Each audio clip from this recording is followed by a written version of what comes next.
boredom what it leads to. Yeah. But why don't they just have sodding washing machines and dishwashers inside the accommodation? You know, like every bloody house has in the entire world. That's of course you're in like Africa poverty-stricken areas. Okay, so now it's got to make funny noises for a minute. Ah, the fun. And also, look at the price. Bloody extortionate. I went for the super cycle this time, which is the more expensive option. Anyway, in the washing bin of death. Anyway, enough of this crap. Okay, now that the washing machine palaver crap is over, it's all out in the hallway drying. Literally 2 air thingies to support it all. Now we get on to what the video is actually about and what you've come to the title for. Be gone with that. It's a bit hard positioning the camera when you've got a computer positioned down there that when you've had some free time, been working on. But that isn't the main purpose of the video, to go about a machine I'm building. The purpose of this video is a shout out, and we're gonna go no, I'm not shouting out myself, there isn't much point to that. No, I've clicked on the wrong sodding thing, haven't I? Yes. No, I haven't actually, because I'm actually subbed to them. Now it's just finding them, that's always fun. Oh, how unorganised I am. Yeah, I'm not an organised creature. Oh, God. Here we go.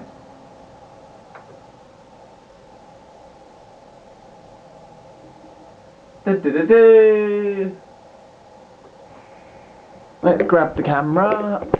Bring it in closer. There, look, computer. That's what's blocking the tripod.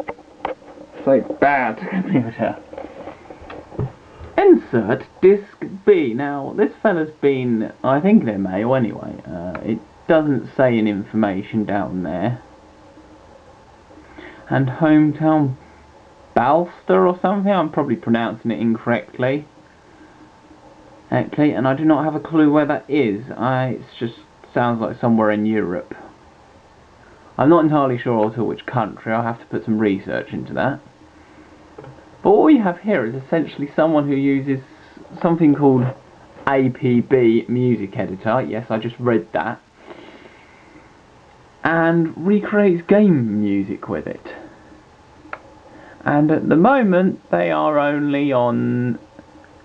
Well, they've gained an extra subscriber since I last looked, which is always a good thing. But it's not many, and they've been going for quite a while. They've been doing the videos for... Oh, we go all the way to the bottom.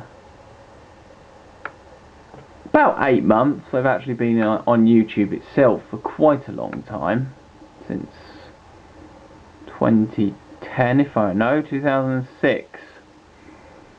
So, my words can't really do them justice, so we're going to do... I'm sure they really wouldn't mind one of their videos being played to promote their channel, because there are always these bloody copyright things. Now I think it's this one.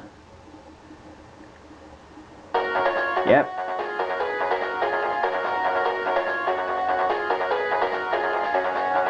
Maybe I ought to use a mini tripod.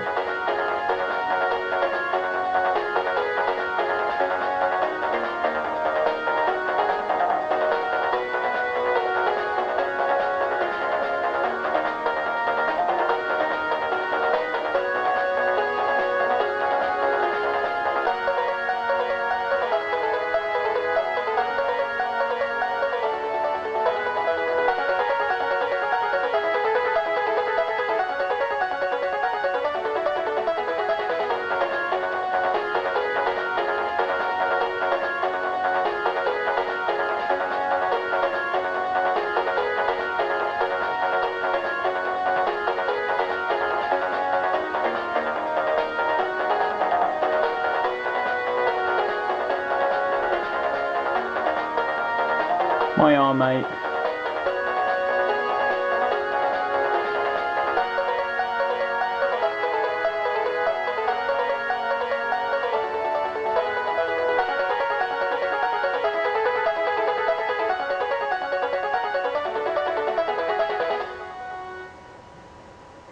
And there we goes. My words can't do them justice.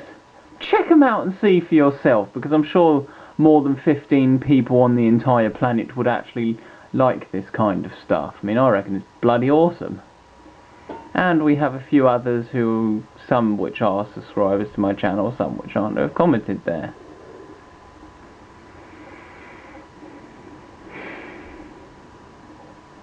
And so, we continue.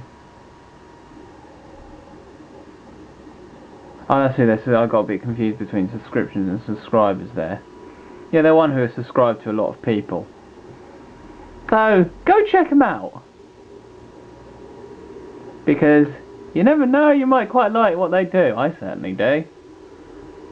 And that concludes the shout out, because, well, I do everything all nice and improvised, and I run out and I instantly... I have ideas of what I'm going to say, and then I forget half of them. So, that's that. Go check them out. See what you think. Now then, go back to that, and that's just usual homepagey stuff. And we'll pop that back on here. And now back to other stuff. And we'll check the memory, because I don't know. But I know it'll be... yeah, we got enough to do some stuff. My UPS burnt out earlier on this morning. I woke up to the room to the smell of burning electronics. This heavy old beast. Now, I haven't had the opportunity today to dismantle it and see exactly what is wrong. But it's not something I'm going to bother with trying to fix, because there are just some things you should not touch in fixing. Yeah, you fix this, get it up and running, and what do you know, something else burns out and fire. This university has already had, I think it was 2 fires last year, but that was because of chip pans, not faulty electronics. We don't want to add faulty electronics like this, so this shall be decommissioned and become spare parts. So we shall unscrew the back, preferably with a screwdriver that works, or the right size bit, which we have to get out a big old one. Top that there. Also, I got a new calculator, scientific one. And, surprisingly, if I can actually get it out of the case, Casio still sells the Casio Computer Co. Tokyo, Japan. But they still have all their stuff manufactured in China. Shame really, because other than that, it's actually quite a nice little machine. It wasn't that expensive, it was still in the student shop. So, certainly better than the bloody cheapy piece of crap I use, because Casio isn't allowed in exams, and also you have to program it to do scientific functions. Better than this pile of crap that's my brother's old calculator, and it's horrible to use, its buttons are bleh. Bleh. The less said the better. But for doing the job, it does the job.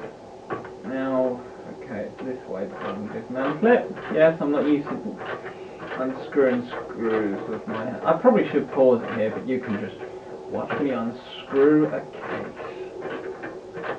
And voila. Come on. There we go, that's the first screw out. There's about 2 more if I remember correctly. It's been a while since I've dismantled this thing to have a look inside. It'd be interesting to see if there's any visual representation to exactly what's happened. I'm definitely going to put my ESR meter on the caps to see exactly what's going on, because that is essential.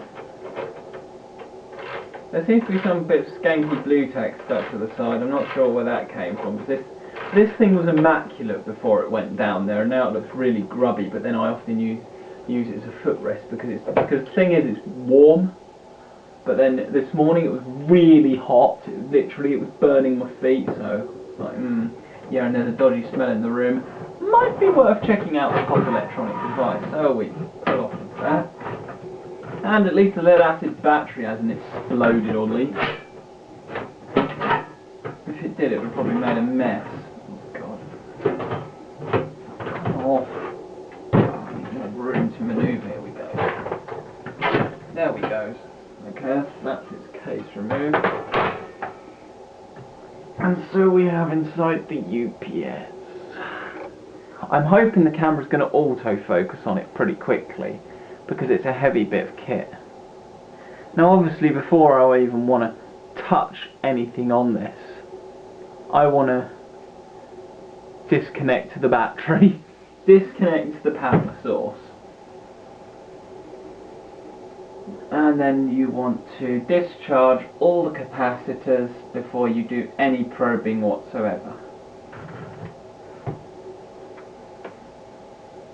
Because the thing is, yeah, you can plug it in there, plug out in whatever in there, switch it on, and it will supply power.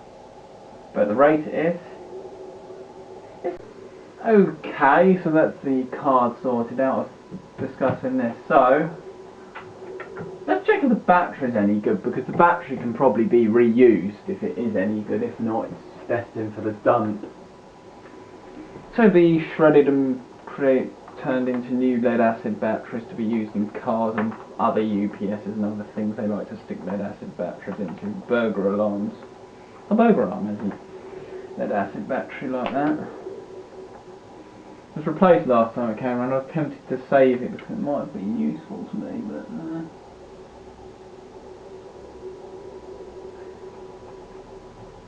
is that literally indicating that the battery is completely dead?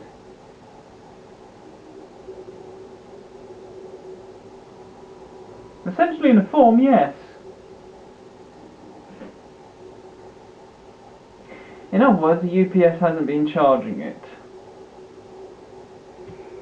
That's very useful, because it shouldn't be dead like that.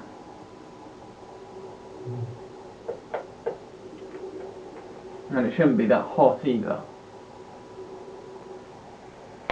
Yeah, so battery any good? No. They haven't made this thing particularly user-friendly for user replacement either. In fact, actually, it's not designed that well. It's designed alright. It's about average sort of power supply build quality. It's got Rubicon caps. If anyone knows if they're in a decent make or not, please do tell. I'd be quite intrigued to know. I need to know if they're worth salvaging or not. If they might as well just be scrapped. Might as well, or whether they should be scrapped. Anyway, I want to remove the battery from it anyway, so that would be the main focus. Get the battery out and do whatever.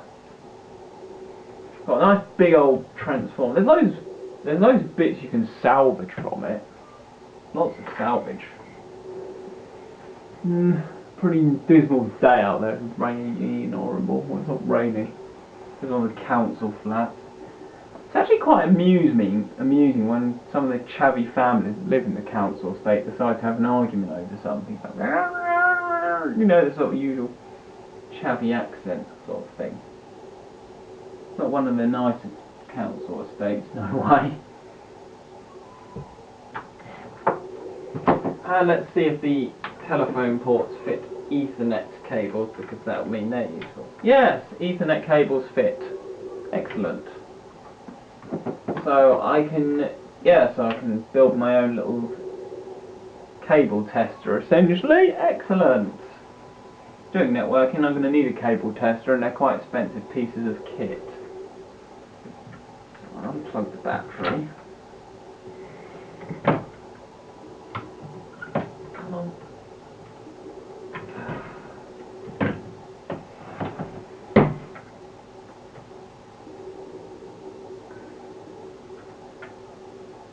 Standby use, cycle use. A bit more than 12 volts, is it? Probably. 7 to 12 volts, 7 amp hours. Brilliant, so I reckon the battery is... there's a few bulgy bits on it, I don't know. Either way, even if it was any good. I don't really have anything to use lead acid battery on anymore. What I had was this, and it kind of went hot and smelt nasty, and I'm not really keen on putting it back into commission, because it's probably going to be a fire hazard or something. I mean, yeah, even when I smell it now, it doesn't smell too great. I don't know if the microcontroller got cooked. It seems to be running as it should. Now it should be dead. But for extra safety precaution, I'm going to check the voltage level of the cat, especially at the high voltage end, which is generally the whole board. And it's all high current, so there's a lot of high current stuff to save. Tiny cap, there should be some big power caps somewhere. Side. 20 volts. Big green cat, which should be discharged, and it is. That is one.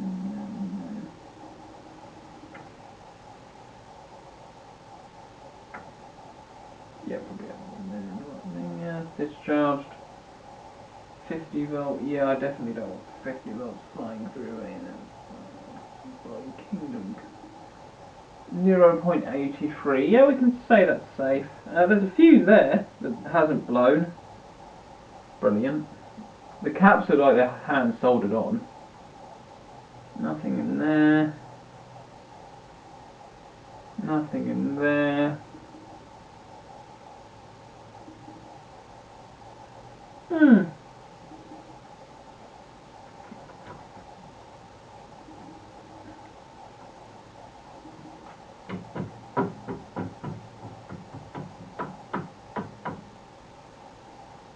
Safe. As you can see from that little demonstration. Measured all the caps which are potential and checked that they're all safe and not going to blow up in your face or something like that. Now it's just getting this battery out or something. Anyway, I've disarmed it. What can I do to ensure that this thing is plugged in and switched on? Remove the fuse.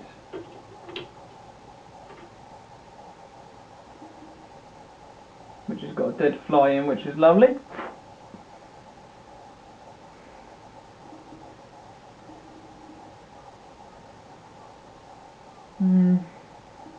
Trouble is then I'll lose the fuse. Yeah. Anyway, why am I worrying about whether it's switched on? It's only me who's in here. No, when I know something's dead, I know it's dead, so... Yeah, project to repair? Nah. Salvage. There's some nice voltage regulators and stuff. There's a nice little microcontroller up there that might be able to be reused. I'm learning assembly language, so I will be able to do something with it. Let's see if we can pick up any voltage on the battery now it's disconnected. We should be able to.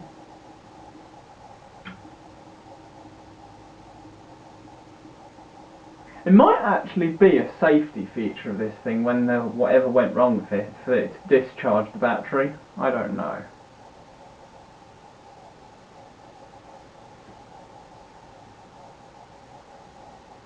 If anyone's got any ideas and recommendations, feel free to tell. I'm quite interested. But in the meantime, it's decommissioned because it's potentially dangerous, and I'm not really going to take risks with my life. And there's something with the year 2000 on it. Whoa, is that your manufacture date? I don't know. I think it is. Let's see if we can work out when this is from. So we've got 9 ticks there, 4 ticks there. UPS, the 23rd of the 5th. Yeah. So that would have been 2007. 5th of the 6th. 10, 12, 1.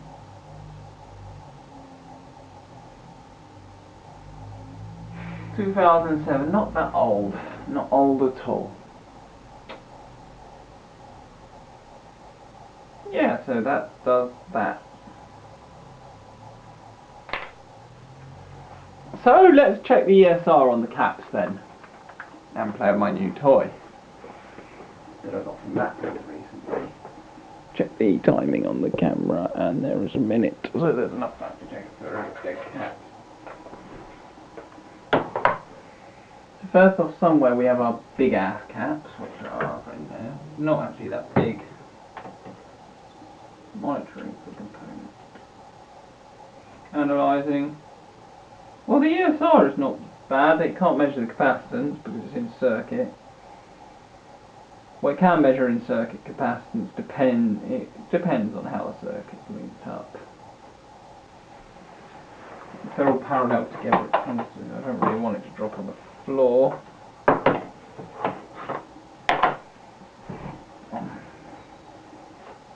The other hand, Jesus Christ, that is some terrible soldering on that capacitor. Switched itself off.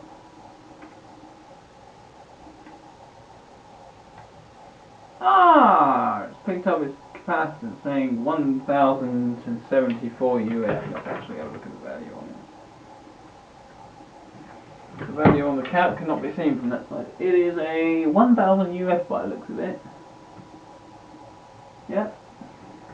Let's see if you can measure a cap.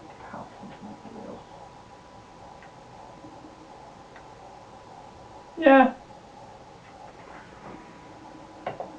ESR on them is good. They're good.